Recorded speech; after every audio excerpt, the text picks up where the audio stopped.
Fold-L ja Fold-R-funktiot ovat tunnetusti hieman hankalia oppia, samalla tavalla kuin esimerkiksi osoittimet C-kielessä.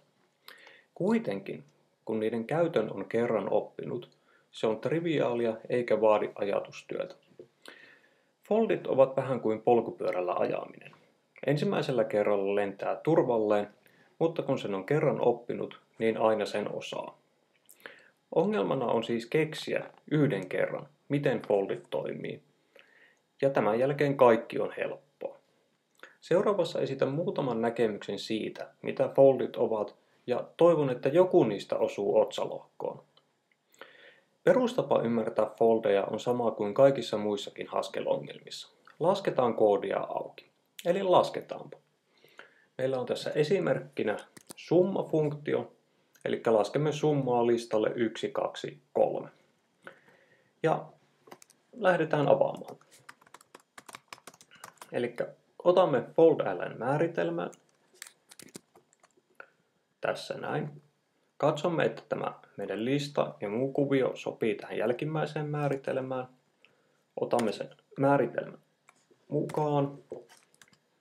Katsomme, mitä parametreja siellä on. Eli f:n tilalla on plus, korvaamme f:n plussalla. Z:n tilalla, siellä on 0, korvaamme z:n nollalla. Ja x:n tilalla on selkeästikin 1, korvaamme x:n ykkösellä. Ja xs:n tilalla on sitten lista 2, 3. No, tämä on tähän mennessä helppoa. Sen jälkeen teemme saman uudelleen. Eli otamme foldin määritelmän.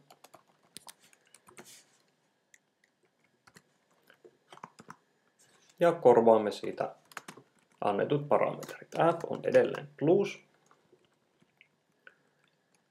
Z on tällä kertaa 0 plus 1. X on 2. Ja XS lista 3. Ja F oli tosiaan plus. No, jatkamme laskutoimitusta.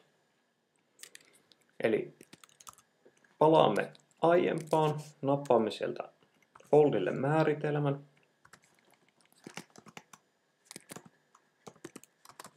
Ja katsomme, mitä parametreja se saa. F on edelleen plus, korvaamme F:n plussalla. Katsomme, mikä on Z. Z on 0 plus 1 plus 2, joten korvaamme sen 0 plus 1 plus 2 arvolla.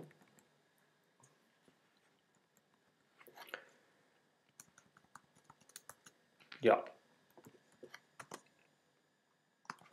sulut paikalleen, puuttuva plussa, ja sen jälkeen katsomme, mikä on x. No, meillä on lista, jossa on vain yksi alkio 3, joten laitamme sen sinne. Ja jäljelle jää tyhjä lista. Ja seuraavaksi huomaamme, että kun kirjoitamme foldin auki, joudumme käyttämään tätä perustapausta täällä. Eli lasketaan. Taas perustapaus paikalleen. Ja katsomme, mikä on Z-parametri tässä kutsussa.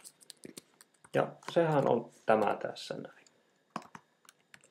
Jolloin lopputulos on, kuten arvata saattaa, 6. Eli tämä tässä on yksi hyvä tapa selvittää melkein minkä tahansa Haskell-lausekkeen merkitys. Otetaan se lauseke ja lasketaan se auki. No, koska fold on aika monimutkaisen näköinen härveli, niin katsotaan toinen tapa, yksinkertaistettu versio siitä, mitä se saattaisi tehdä. Eli toinen tapa nähdä foldit on se, että ajatellaan, että fold korvaa listasta pilkut annetulla operaattorilla. Eli esimerkiksi näin.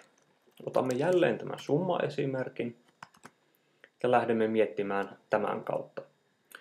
Eli fold korvaa listasta pilkut annetulla operaattorilla. Eli siis fold on suunnilleen sama asia kuin se, että otamme tuon listan 1, 2, 3 ja laitamme jokaisen pilkun tilalle plusmerkin.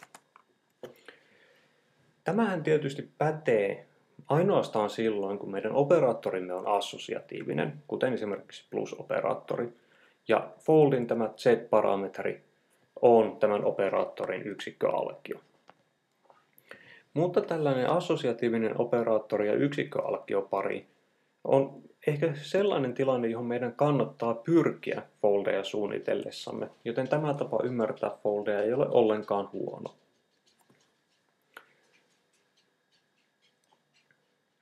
Ja viimeinen tapa ajatella foldeja on miettiä niiden tyyppiä. Katsoa mitä se tyyppilause sanoo ja yrittää ymmärtää foldia sen pohjalta. Eli esimerkiksi foldL-funktio tyyppi näyttää aluksi monimutkaiselle. FoldL-funktio ottaa 3 parametria. Ensimmäinen parametri on funktio, joka ottaa a ja b ja yhdistää nämä 2 arvoa uudeksi a-arvoksi. Esimerkiksi summan tapauksessa a on joku luku, b on toinen luku ja ulos tulee jokin luvuista. Seuraava parametri on yksikköalkio. Eli mikä on se listan ensimmäinen alkio? Jos meillä on tyhjä lista, mitä me saamme ulos? Ja seuraavana on sitten lista jotain alkiota tyyppiä B. Ja ulos tulee alkio tyyppiä A. Eli uudestaan. Foldin ensimmäinen parametri on funktio, joka yhdistää arvon tyyppiä A ja arvon tyyppiä B ja tuottaa uuden arvon tyyppiä A. Seuraava parametri kertoo, mitä tehdään tyhjän listan tapauksessa, ja viimeinen parametri kertoo, mille listalle tämä operaatio suoritetaan. Toinen hyvä tapa tutkia foldien toimintaa on katsoa Wikipediasta tai kurssimateriaalista graafinen kaavio, joka esittää juurikin tämän pilkun korvauksen idean. Sillä tavalla on mahdollista päästä hyvinkin nopeasti kiinni foldien sielun elämään.